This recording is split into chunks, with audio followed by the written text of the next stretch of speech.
Oh my, Mr. Lorisse feels that way about me? Apparently, he isn't aware of your real secret at all. This is no time to be embarrassed. I'm sorry. I'm just hardly accustomed to that sort of thing. Worry not. And in any case, whatever it was that he saw on the night of the incident, mark my words, I will drag it out of him. Does that mean Mr. Lorisse is the witness today? No.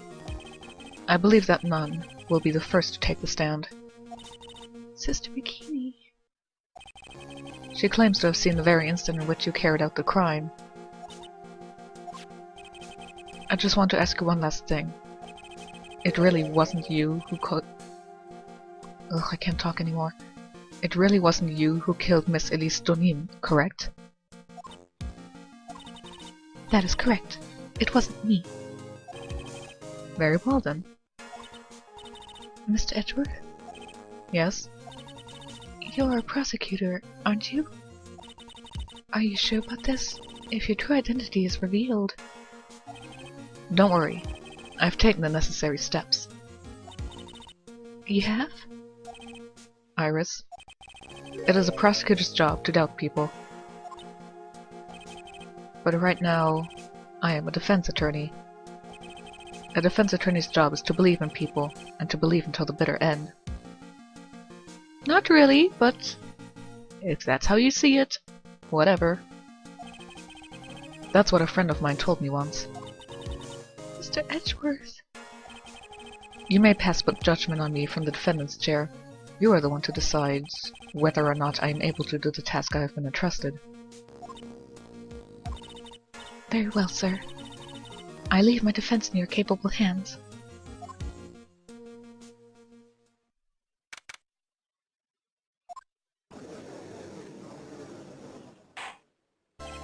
Court is now in session for the trial of Sister Iris of Hazakura Temple. The defense is ready, Your Honor. The defense does indeed appear to be ready. However, the same cannot be said for the prosecution in this case. Indeed. I'm not sure I like such blatant waste of this court's time. An empty prosecutor's chair can only mean that the prosecutor has no confidence in their ability to prove their case. It would seem this case is already over before I had a chance to begin. Oh, if I wish. I am ready to announce my verdict. The court finds the defendant. Yes, it is she! This is just hooray! The prosecution stands ready. And you are? Franziska von Kalmar, prosecuting prodigy. Von Kalmar, you say? Perchance you wouldn't be of any relation to the legendary prosecutor Manfred von Kalmar? Legends are a thing of the past. I am a von Kalmar, that is all. Upon a special request, I flew in today for the purposes of prosecuting this case. You did? Then you must be quite a big shot, eh? By the way, Mr. Edgeworth. Yes, Your Honor. I'm almost certain that I've seen you somewhere before, or am I just imagining things? You look very much like a prosecutor I met once. I believe you are imagining things, Your Honor. Miss von Kalmar, do you have anything to say? There is no such weakling as this man among those of the prosecutor's office. There isn't? But I'm sure once before this— Oh! I told you there is no such weakling. What is that? A whip? I'm not sure I care for such a thing in my courtroom. Bailiff, remove that whippet! I have no objection to the whip. You most certainly don't. You don't? The prosecution can wield a whip or drink 17 cups of coffee. Where did you hear that? But there is still only one truth. That is what I stand here to prove today. By the way, yes, they basically just flipped his sprite and put a tiny little golden blot there. Then again, Maya gets one new sprite in this game and you can barely recognize her. I missed that sound. This promised to be promises to be interesting, Miles Edgeworth. I had expected to face Phoenix right here today. But looking at you now, maybe this is what I have been waiting for all this time.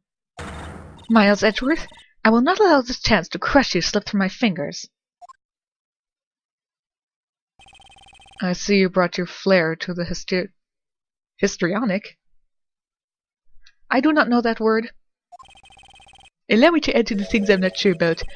People acting bizarrely in my court. Oh! The stage is set. Now continue with the proceedings, Your Honor. Very well.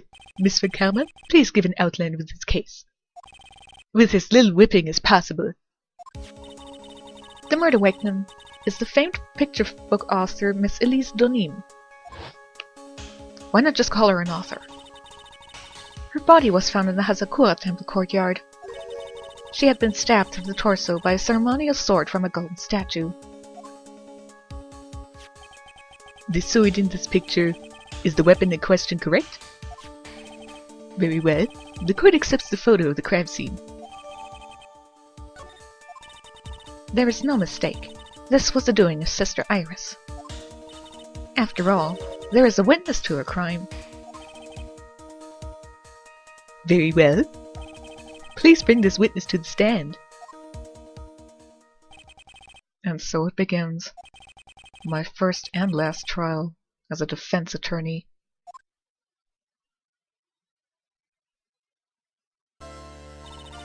Witness, state your name and occupation, please. Hold on there. I'm not sure about being not sure if I care for this at all. Witness, please stand up nice and straight. If I recall correctly, there are a few milk crates in the defendant's lobby for witnesses with bad backs. Bailiff, fetch a crate for this poor lady, please. Those must be some pretty big crates. Once again, your name and occupation, please. Little old me? Well, I'm the head nun of Hazakura Temple on Eagle Mountain. My name is Bikini. You got it? Bikini. Nice to meet everyone. Bet you don't appear to be wearing a bikini right now. Shh, you do not want her to prove that. Oh! The courtroom is the garden of holy judgment. Those with lechery in their hearts should leave the sanctuary at once. You want me to leave? No need to get your bikinis in a twist. Let me tell you, I'm a sight to behold in summer. In any case, witness, I hear that you saw the crime take place on the night in question.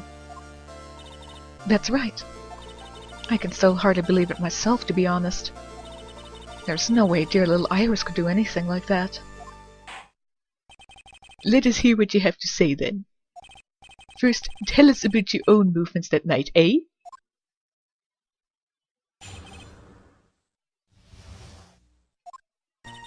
That night, I was helping an acolyte with her training in the inner temple, but... well, as you can see, my back likes to act up. Violently. So, I left Iris to help the acolyte and returned to Hazakura Temple.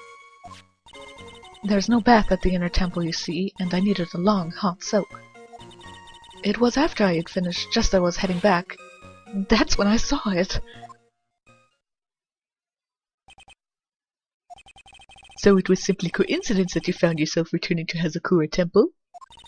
Yes, you could say that. If my back hadn't been in so much pain, I would have stayed at the inner temple. You probably would have died at that point. Or probably not. That sounds like a pretty important statement you just made. There is only one problem with this testimony that I can see. And you're not about to fall at the first hurdle now, are you, Miles Edgeworth? Mr. Edgeworth, please begin your cross-examination.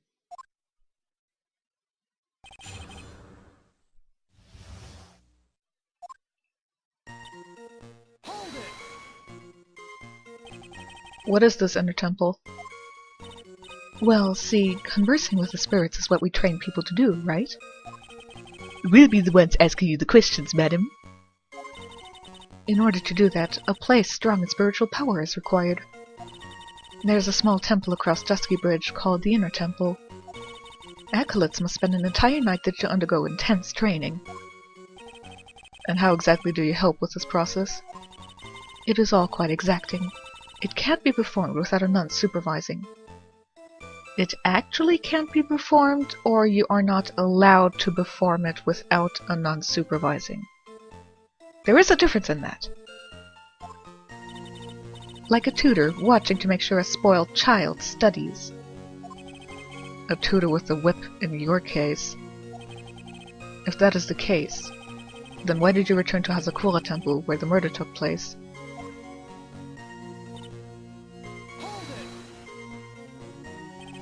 Violently? That's right. It's no laughing matter, especially in winter. I can't hold anything heavier than a knife and fork during the cold months. Just being alive is like strict training.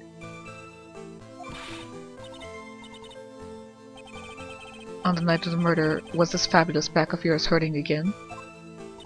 That's right. Raging like a bull in a pig pen. I almost fainted once or twice.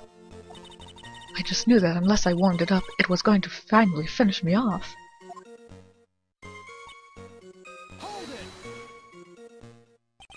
You left Iris to help. With what? What do you think? The acolyte's training, of course. It was just past 10 p.m., so we were starting to enter into the training exercises proper. Wasn't it your place to remain with the disciple?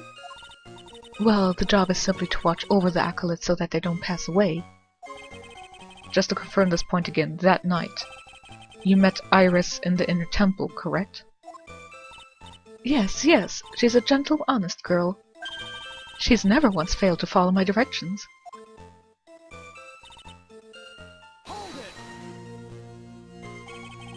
So you returned to the Hazakura Temple in order to take a bath? My back is to blame for everything. It's a do-or-be-done-in kind of world, after all.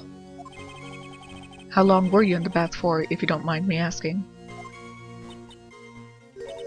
My, what a filthy little rogue you are! I know what's on your mind! I bet your next question is going to be, where exactly did you wash? Oh, this is why you have to watch the young ones. What are you going on about? Ow! Pathetic Miles Edgeworth. The lowest of the low. Is there some sort of kick-me sign stuck to the defense's bench? Also, I honestly think that is a legitimate question to ask. It helps in, setting up the evening into various times.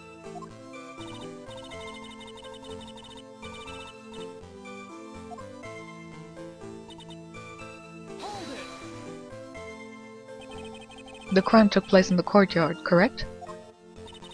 When you go from my room to the main hall, you have to take a winding hallway from which you can see the courtyard. That's right. In other words, it was pure coincidence that the witness saw the crime taking place before her eyes. There was no complicated setup in this case. Just you wait. That certainly seems to be true. There is indeed only one problem with this testimony. If I can clearly point out what it is, then I can begin to quantify just how good this witness's memory and observation skills are. By the way, I want to mention something. Yes, I have played this case multiple times, but there is always one part that I generally get stuck on. I think it was on the second day of the trial. Something to do with the snow tracks in the ground. Witnesses have to undergo their own trials, I'm afraid. The defendant's fate rests on their powers of observation and memory, after all. Well, don't worry. I'm more than up to the task. I'm a woman of faith, after all, the head honcho of Hazakura Temple. In that case, Miss Honcho, I'd like you to explain something for me. The discrepancy between your testimony and that of the defendant, Iris. She claims that after ringing the lights out bell, she went back and stayed in her room. Which means she did not go to the inner temple at all. Objection! A defendant or a witness? Who is more likely to lie, do you suppose? In this world, both. The defendant is simply lying to cover her back. But that is completely illogical. The murder was committed in the courtyard of Hazakura Temple. Claiming that she went to the inner temple would make for a much better alibi. But that is odd. Whatever the reason, I can't believe that she would lie. She does indeed have honest eyes. Oh! All people lie. That is my belief. Why am I the only one being whipped in here? Anyway, neither witness nor the defendant have any reason to lie. Which means we must call your memory into question. Dear, dear, dear. You're older than me, and yet you want to play that game, do you? Well, that isn't exactly what I... My memory is perfect, crystal clear, especially in winter. Then I suppose it's too early to end this cross-examination, eh? Mr. Edgeworth, if you are going to request the memory of this question the memory of this witness, you will need to show me a more decisive piece of evidence. Understood, Your Honor. I was naive to think that alone would do the trick. Then please add your comments about Iris to the testimony, and let us return to the cross-examination.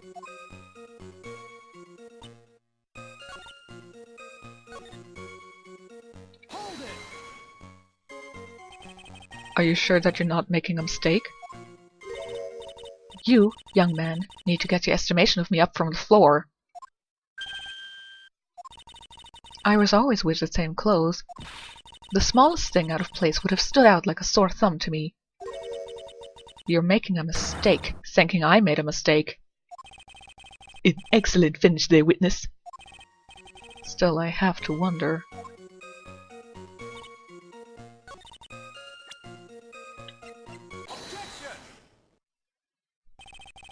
Witness, let's get one thing straight. The defendant whom you claim to have met. She was wearing this demon-warding hood, correct? Of course. That is a very important piece of clothing, I'll have you know. Wait a minute. Objection! Hold it right there. Why do you have that? That's the question of the day now, isn't it, Miss Von Karma? I'll have you know that this hood was given to someone as a gift that night, before the lights-out bell was rung. You know where I'm going with this, don't you? If the witness had seen the defendant as she claims, then the defendant couldn't have been wearing this very hood.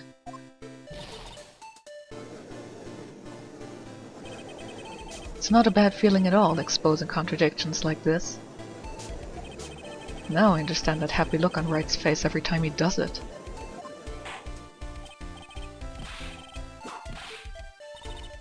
Sister, this hood. You have spare ones around the temple, don't you? Spares, well... I do tend to make too many of them. I see. A stockpile, a surplus of hoods, eh? Each nun is only given one hood. This should be the only hood that Iris owned. What if theirs gets torn, or burnt, or lost? Do they not get one at all? Or do you have to specially make one for them again? Then this is quite strange. Oh! If there was a surplus of hoods, then she could have worn one of those. There is no contradiction here. I'm sorry to break this to you, Miss Von Karma, but you won't get away that easily. Discrepancies such as this will sow seeds in any human heart. The seeds of doubt. Please do not talk about hearts. Because I just yesterday read a recap of the ending of Kingdom Hearts and there was too much darkness and heart stuff in it, and it pissed me off. Ooh, darkness of the heart, ooh, darkness of the heart, hearts are born for the darkness. Get off on the darkness! While I don't wish to call your testimony into doubt, you must give every detail with precision. I'm not sure I'm comfortable going along with this. Sister, you shall continue with the testimony. Tell us what you saw after finishing your bath on your way back to the inner temple. Those seeds of doubt are sprouting in the judge's heart.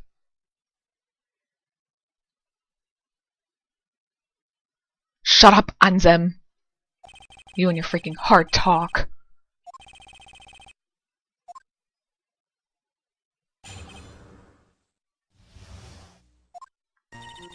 I finished my bath around 11, and I thought I should return to the inner temple.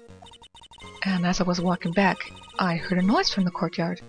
I took a look and... Iris was Mr. Galees, with that sword of all things. Mr. Galees was staying in the corner room, which faces out onto the courtyard. The stabbing I saw must have occurred after she was pushed out of her window. You saw a truly terrible sight, didn't you? If I was in your place, then it would be much like Miss Von Karma whipping Mr. Edgeworth in towing court, and me seeing it all from this very chair. Well, something like that. This judge. His imagination is about as vivid and creative as Detective Gumshoe. I would look the fool if I commented on such foolishness. 1 second, my phone is ringing! And I'm back. Sorry about that. My phone usually doesn't ring very often, so this is only like the second time it happened. Anyway, this case is mine, Miles Edgeworth. Calling everybody by their full name. Can't you do something about that habit of yours?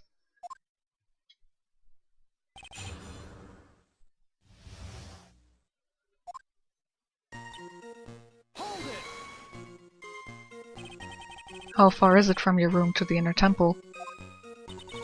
Let me think a moment. About 20 minutes on these thumbs of mine. It's about 50 minutes to Dusky Bridge from Hazakura Temple. The inner temple is just beyond the bridge. Still, you never made it back there that night, did you? That's right. I was heading along the walkway towards the main hall.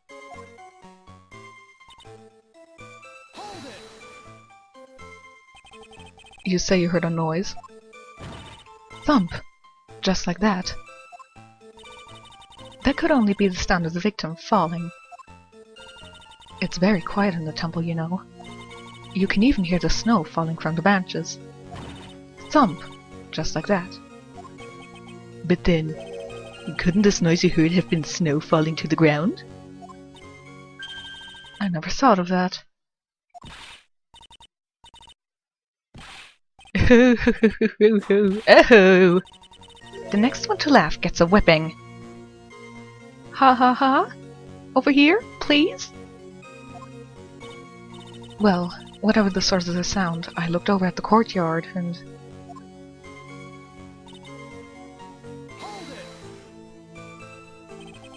This is the second time that the witness has testified to seeing the defendant, but some doubt remains in these claims. Hey, just what does that mean? Just because you're a good-looking young man doesn't give you the right to... The murderer who stabbed the victim with the sword. Sister Bikini, try to recall exactly who it was you saw, as clearly as you can. Well, you're a handsome young man, so I'll forgive you. Oh, now that you mention it, there was something awfully strange about her. Something that has been bugging me all this time. Please, don't keep us in suspense. Her hood! Her hood? That's right, it's coming back to me. Iris, she wasn't wearing her hood. I thought something was out of place, but it all makes sense now, doesn't it? After all, she had given that hood away to someone, right?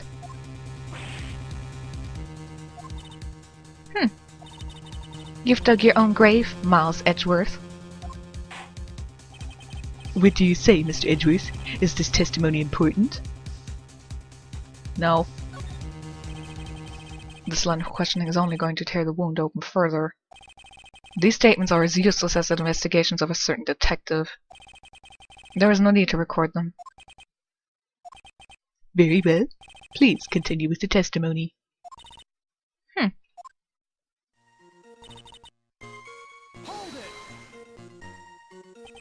The room the victim was staying in overlooked the courtyard, correct? Which means the victim's room was on the second floor? No. Hazakura Temple is a single-story building, but the mountain itself slopes downwards, which elevates the main gate side of the temple and the guest rooms in the back to about the height of a two-story building. I see.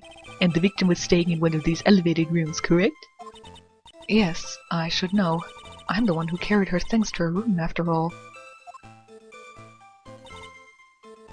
By the way, yes, I already know what the contradiction is, but I just like to present and press things. Impressive logic is what I'd like to say anyway. Oh, please do, my brain is something else, especially in winter. However, I think you are overlooking one thing. Miss Von Karma, would you be so kind as to take another look at the autopsy report? The autopsy report? The victim died from a fall of 10 feet. Did fall from... Sorry, I mistook the E there. However, this fall was after she was killed. That's right. It says after death right here. Of course, they can't write post-mortem because people who play this game are probably not familiar with that term. The scene the witness claims to have seen is contradictory. If the defendant stabbed and killed the victim there in the courtyard, how did the victim then go on to take a 10-foot fall?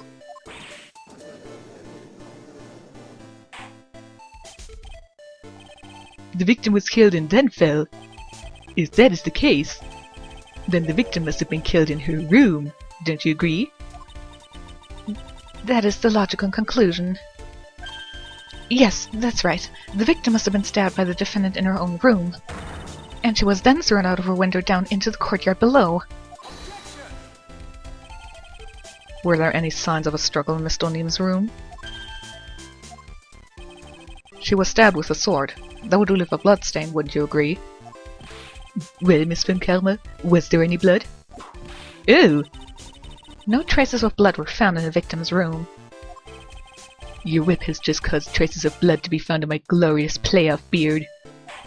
However, if there was no blood in the room, then you claim— Oh! I'm sure there's no need for me to go over this, as I'm sure Your Honor is well aware of when a stab wound produces the most blood. When it produces the most blood? Very little blood is actually lost at the moment of a blade's insertion. If you want to talk about when the most blood would be lost from a body, that would be when the blade is removed. Indeed, with the weapon still in place, it acts like a lid on the wound. That's true. With the weapon still in the body, there wouldn't be much bleeding. A perfectly reasonable line of thinking. We have come to a conclusion then. The victim was thrown out of the window with the sword still in place. This removes all of the contradictions.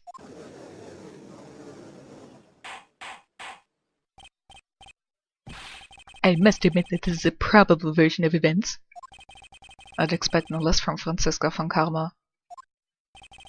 She locates and takes control of every vital point. It seems that we need a clearer testimony from the witness. Remove all suppositions on our report and tell us only the truth, please. Witness, please, remain standing on the crate. Don't go selling me short now. The weight of winter snow has bent me out of shape, especially my back and my wound. Sister, please, give us your testimony. I will give you a vigorous massage once we are finished here. With the whip? Oh boy. Alright, alright.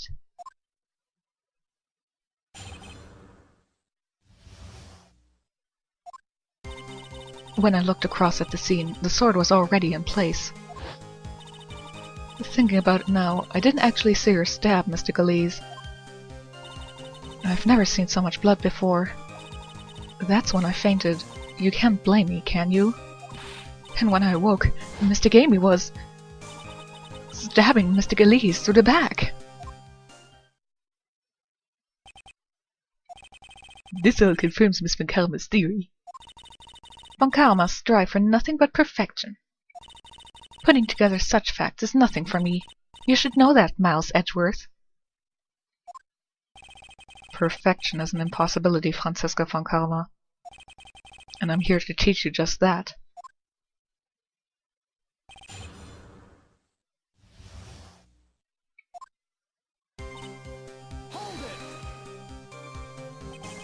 At that time, was the victim bleeding? Well, I was very shocked to be seeing all of this, of course. So I'm not entirely sure. But I don't think I saw any blood. Not then. I'm sure that you didn't. The weapon was acting as a plug in the wound. In any case, let's be clear on one very important point. Did you actually see the instant in which the victim was stabbed?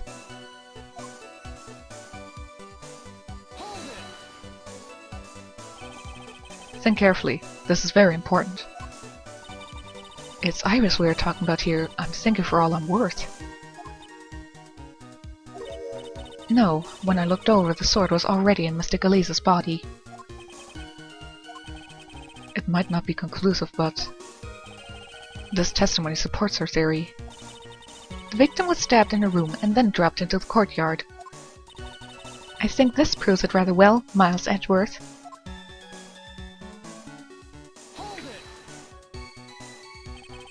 So you're saying that you saw the victim's blood? That's right. Some of it had splattered onto Iris, too. When the defendant was arrested, she was meditating in her room, and her blood-flecked clothing was neatly folded in the corner. Her clothes were blood-flecked as well? That seems quite conclusive to me. Which I do press this point further. Going back to your previous statement, you said that you saw little bleeding when the victim was stabbed. But now you say you saw the victim bleeding? Well, I say what I saw is what I saw. What did you see? Maybe I didn't see the poor woman get stabbed, but I saw the girl pull the sword out of her plain as day. Pulling the sword out?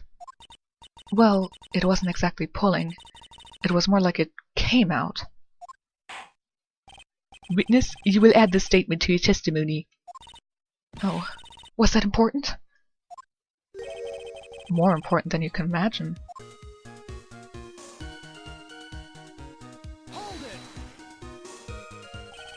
Smoothly, you say?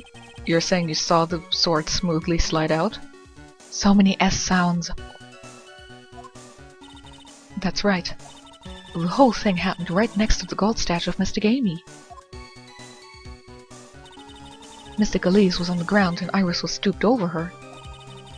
The sword was buried up to the hilt.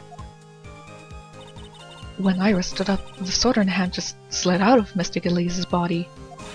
It slid out from that gaping wound. It goes without saying that if the sword was removed there would be bleeding. Nothing out of place here. Is that really the case? I can't help but feel that something about this testimony is very out of place. That something which couldn't possibly have happened appears to have happened.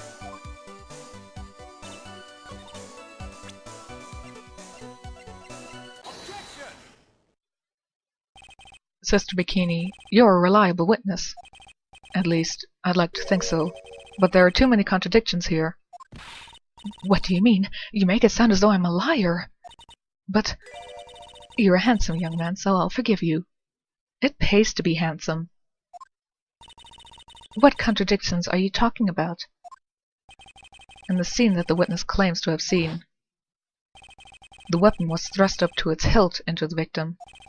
Furthermore, the killer withdrew the weapon smoothly from the body.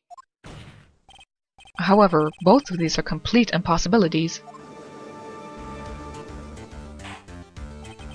What do you mean? Please explain. Oh! Explain yourself! To start with, do you think it would be possible to stab someone to the hilt with this? I would say with enough force, yes, but they also said in the first case it appeared that it wasn't very sharp. So, with very great difficulty, technically you could do that, yes. No matter how I look at the defendant, she doesn't appear strong enough for that. Doesn't appear? What meaningless dribble? I too may appear to be weak and frail, but I can crush men under my heel and make them weep, should I so choose. The objection stands. I wept a little back there, I must admit. That isn't the only issue here. If this sword was truly stabbed into the body up to the hilt, well, just look at all the branches on it. It certainly wouldn't come out smoothly. We also have the problem of the amount of bleeding. It's true that when a blade is left in a body, it acts as a plug of sorts. However, when the weapon is shaped like this, it's an entirely different story. The wound would be too large for the blade to completely stop the bleeding. That's nothing more than conjecture. In reality, the victim was stabbed with a shichishito. Even a weapon of this nature may still sometimes slide out smoothly and may still sometimes stop the blood loss.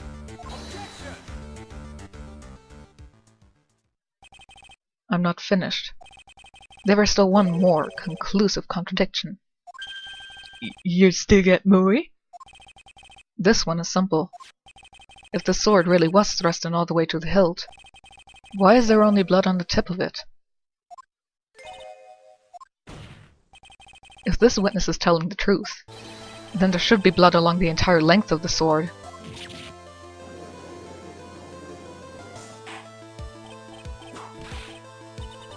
Bravo, Miles Edgeworth. Raising this many contradictions from a single piece of evidence. All the other attorneys I know could maybe manage one, if that. But what does this all mean? You have proven contradictions regarding the murder weapon, but... Having come this far, there can only be one answer. And that is? The weapon used to kill the victim was not the shichishito. What? A foolishly foolish idea born from the foolish mind of a foolhardy foolish fool. Let's examine this again. What was it that made us think that this sword was a murder weapon? Well, it's because Mystic Amy was holding it. Exactly. However, if you reflect on this, that is the only basis we have to assume such a thing. Well, the basis is actually that it was inside the victim. Not... sorry. Not necessarily that the statue was holding it, just that it was inside the victim. That's a logical conclusion that you jump to. The impression left by the scene was just too strong. That is what influenced us. It influenced us to believe that the shichishito was the murder weapon.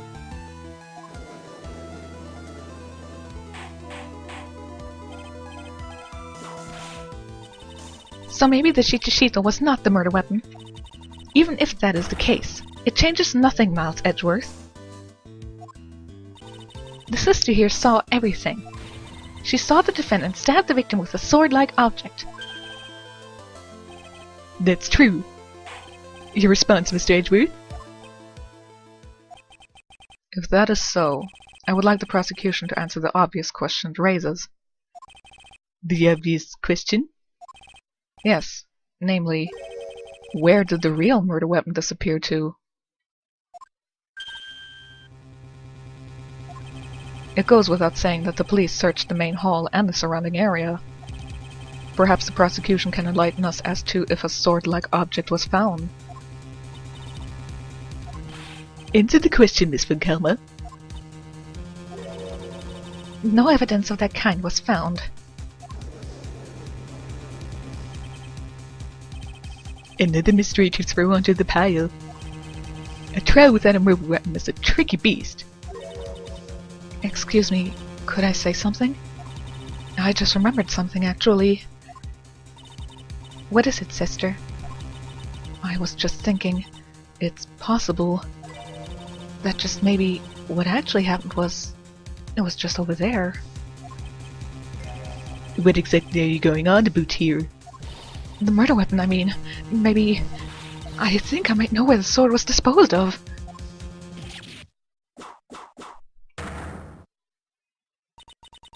Well then. I think we need to hear testimony from you one more time, sister. Impossible. What else could this old woman have seen?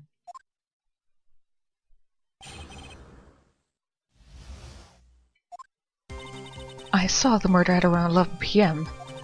and after asking that it be reported, I went out to the main gate. And there, I saw tracks that indicated the snowmobile had been used. It takes 15 minutes to walk to Dusky Bridge, but less than 5 using one of those. Maybe they threw the weapon into Eagle River and came back while I was knocked out? Iris could have done that. She can drive a snowmobile after all.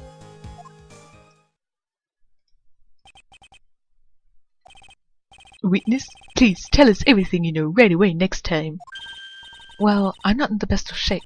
What with my back and my age, you know? Quite. There were indeed snowmobile tracks in front of the main gate. Here is a photograph.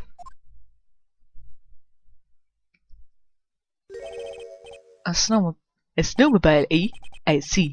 Well, it certainly is an interesting theory. The tracks begin in front of Hazakura Temple and run all the way to Dusky Bridge. That solves your pesky little problem, yes? The Eagle River's current is quite swift, meaning that it doesn't freeze over in winter, making it the perfect place to dispose of the murder weapon. Did she really go to the river to dispose of the murder weapon? Mr. Edgeworth, your cross-examination, please.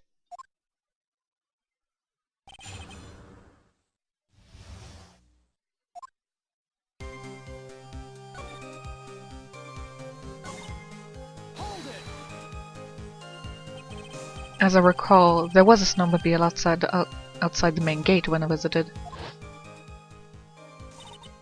That's it. That's the only one we have. It'll run no matter how much snow falls. That must be a pretty good snowmobile then. No, you're certain the snowmobile was there at the main gate when you arrived? Yes, of course. It was parked in front of the gate. So, she had already gone, discarded the murder weapon, and returned by that time. I'm not sure if this is really relevant. What should I do? I need answers to every possible doubt. The snowmobile in question, was it still warm at that time? Huh? What do you mean? What do you mean? What do you mean, eh? What do you mean, Miles Edgeworth? I'm playing to a slow crowd here. It goes without saying that using a snowmobile will heat its engine. Duh! If it was still warm, then it means it was recently used.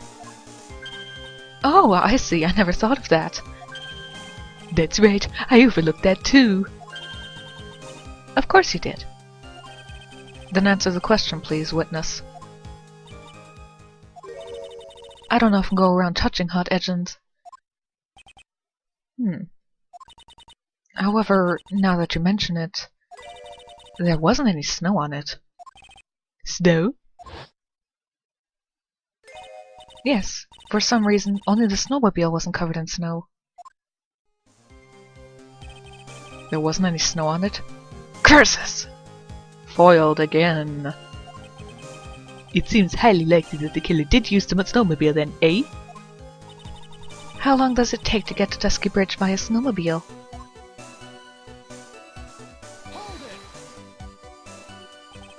In that case, why didn't you use it yourself? You could have spared yourself some walking. Oh, there's a reason for that. Have we got a moment for me to explain? I think that's why the question was asked in the first place.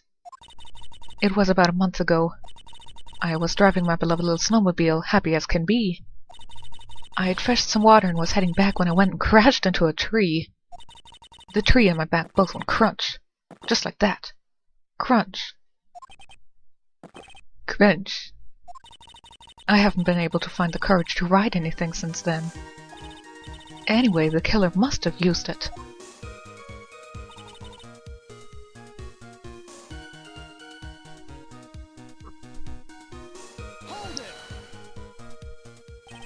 Refresh our memory.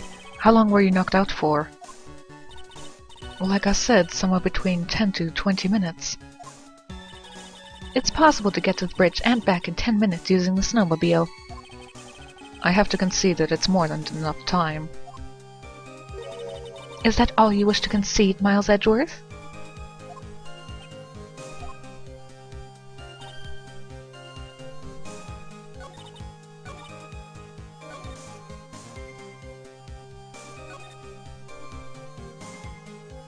Yeah, why not? I'm gonna just press everything.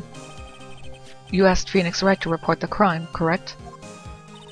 Right, the one who trampled me. It seems she is the type to hold a grudge. There isn't a phone in the main hall, so I sent him to the bridge. Phoenix Wright?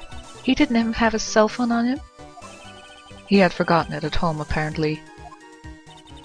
What a naive boy, as always.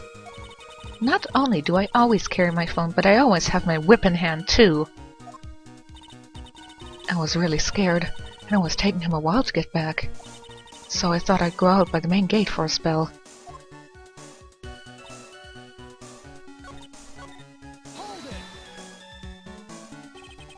You are sure about the time? Yes, I was worried about it after all. Why was that? Because I have a strong sense of responsibility, especially at this time of year.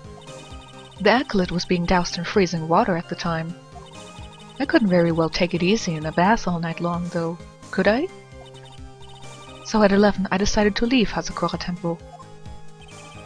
Her estimation of the time seems reliable, at least.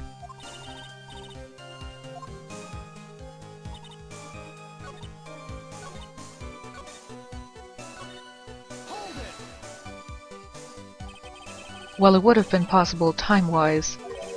One element remains out of place here. Oh? And what would this mystery element be? The killer's reasoning, Your Honor. Why did the killer do all of this? Why go to the Eagle River to dispose of the murder weapon when there are other methods? Too many unanswered questions. Your response, Miss Von Karma? Oh! Turning to me for help over the slightest thing. Why don't you think for yourself once in a while, Your Honor? What? She's as over the top as always. Anyway, whatever the reason, the fact remains that the defendant could have done this. The murder weapon was disposed of in the river. Another point to me, Miles Edgeworth. Another mystery to feed the fire. Was there any reason to go and throw away the murder weapon? Luckily, there's surely a problem with this testimony. Now all I have to do is start poking holes in this flawed account.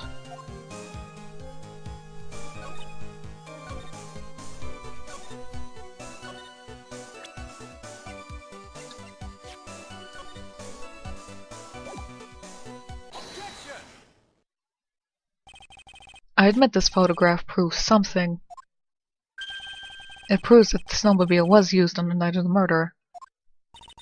You finally accepted the inevitable, it seems, Miles Edgeworth. However, if what the witness says is true, why is there only one set of tracks? What do you mean? Iris left Hazakura Temple, threw the weapon into the river, and then returned. If this was the case, then naturally there should be two sets of tracks in the snow. Those from heading out to the bridge, and those coming back. Oh, you're right! You're forgetting one thing, Miles Edgeworth. On the night of the murder, it was snowing. The tracks leading to the bridge were erased by the snowfall. This removes your precious contradiction now, doesn't it? I see. While she was at the river, the snow stopped, leaving just the return tracks in the snow. What do you have to say now, Miles Edgeworth? Is there a flaw in the theory? The idea that the snowfall covered one set of the tracks. The tracks to the river were covered by snow. What a nice theory. However, Miss Von Karma, that is impossible. Would you care to explain? Why there is a rude index finger currently pointed in my general direction? No need. The evidence will do all the talking for me. On the night of the murder, the killer went to and returned from Dusky Bridge in order to dispose of the murder weapon. The outgoing tracks were erased by snow. Or so claims Miss Von Karma. Mr. Edgeworth, present your evidence to the contrary, eh? Evidence that the outgoing tracks were not covered by snow. That was the wrong one.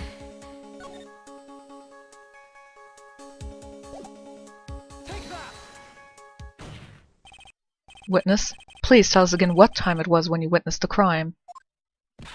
Like I said, it was around 11. Of course, this means that the weapon was thrown away after that time, correct? On that note, please take a look at this data. It is the weather report for Eagle Mountain on the night of the murder. The weather report? Snow started to fall at 7 p.m., but it stopped at around 10:50. Therefore, when the sister witnessed the crime at 11, the snow had already stopped falling. It is impossible for any tracks made after that time to have been covered up.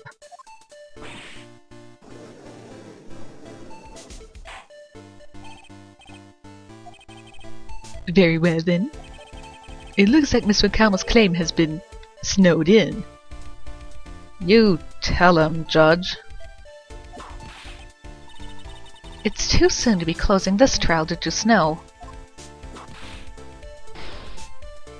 Miles Edgeworth, how pathetic of you to rely on the weather of all things. Answer me this then. When is a weather report ever correct? No, you've got it all wrong. This isn't a forecast. This is actual data. Forecast data, all weather reports have some inaccuracies. It may have still been snowing in the vicinity well past 11 p.m. It's true. We cannot be totally sure, eh? How did you pull that off? Logic? It had stopped snowing at Hazakura Temple when the murder took place. You need to provide conclusive evidence of this. I've come this far. There's no turning back now. Very well. I, too, cannot allow any doubt to remain concerning this testimony. You can't back down, can you? Such a perfectionist, Miles Edgeworth. Isn't that what you're supposed to be? Where is the evidence that it had already stopped snowing when the victim was killed?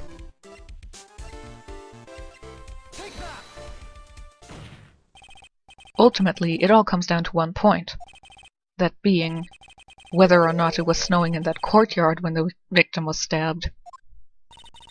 That's right, but proving that is incredibly easy. If we want to know whether it was snowing or not, this photo would tell us everything. Of course, I am referring to the photo of the crime scene. As you can see, everything is covered with snow. With just one exception. And that is? Well, Francisca, maybe you want to look at the photo, please? The victim herself, Miss Elise Donim. Why is there no snow on top of her? The answer is simple. It had stopped snowing when she was killed, that's why. In other words, if the killer really did go to the Eagle River to dispose of the murder weapon, then in this photograph there should be two sets of tracks.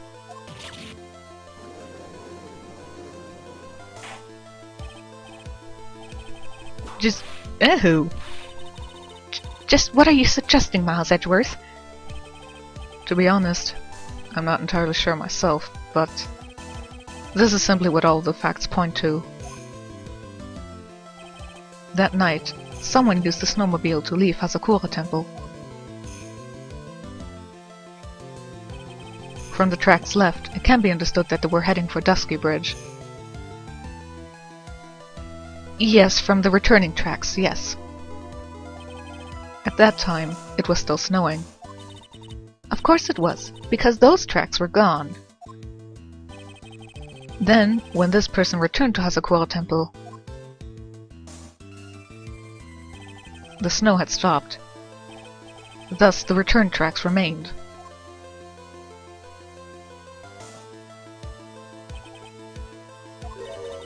Can I say something? This all sounds a bit fishy to me. What does, sister? There is only one key for the snowmobile.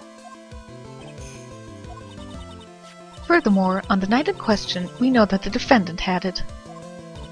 The key was found in a room after the murder. Which can only mean that night, Iris used the snowmobile to go to the inner temple. But Iris said that she never went there. I should probably press on this point some more when I get the chance. The snowmobile can't cross the suspension bridge. So she must have left it on the Hazakura side of the bridge and crossed on foot.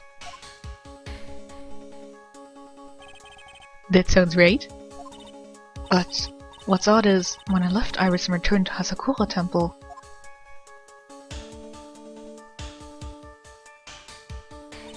I didn't see anything near Dusky Bridge. You must have just failed to see it, sister. Maybe, but when I made it back to Asakura Temple, it was there, by the main gate. The snowmobile, I mean. I know what I saw. It was covered in snow, too. But that isn't possible.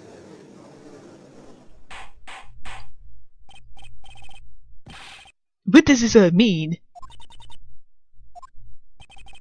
So then what was the snowmobile used for? It wasn't taken by the defendant when she went to the inner temple. If she went to the inner temple. If it had been, then the witness couldn't possibly have seen it by the gate. Furthermore, it wasn't used by the killer to dispose of the murder weapon.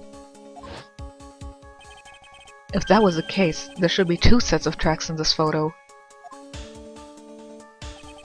All we know is this. After it stopped snowing, someone used the snowmobile to return to Hazakura Temple. I never thought a simple snowmobile could cause so much trouble. I think we've arrived at this point due to the witness. Yes, I've nothing more to add. I've told you everything that I know. Well then, that still leaves us with the same problem. If only there was someone, a witness who could testify to having seen the snowmobile. A witness, huh? Was there no one out, walking perhaps near Dusky Bridge on that night? I don't think that's likely. It was cold enough to freeze her ears off. Only an idiot would go out wandering in that. Unless they had something really important to do. That's a shame. Hold on. Something's coming to me. An idiot may well have gone wandering out in that subarctic night. Your Honor, I actually have an idea. There may be one individual able to help us. Really? You know, someone who might have seen the snowmobile the night of the murder? I don't know for sure if he saw it or not. But there are two things about him that do come to mind. Which are? First, that he saw something incredible on the night of the murder. And the second being? This individual that I'm thinking of went wandering outside on that cold night. In other words, he is our kind of idiot. Mr. Edgeworth, who is this idiot you're talking about? Ooh, what does hers say? Okay. This guy must be a product of Jean-Luc Deladuc's Guide to Obnoxious French Painting. This is Larry Butts, the student of the victim Elise Donin. Her student? Interesting. Why was he wandering on the night of the murder? That's... I could tell them all about his designs for Iris, but it may cost us his credibility as a witness, before I even call him. He is, after all, an artist. He was perhaps searching for something in the snowy scenery that would move him, although I cannot guarantee that this is the reason. And so, this unfortunate, unreliable-looking man, what exactly was it that he saw? I intend to extract that from him, right here in this courtroom. Summon this youth as a witness immediately. I have no choice, do I? I believe he is in the gallery for this trial. It will not take long to summon him. Very well. Larry, you may have escaped me yesterday, but today I'm going to get everything out of you. The court will now adjourn for a 20-minute break.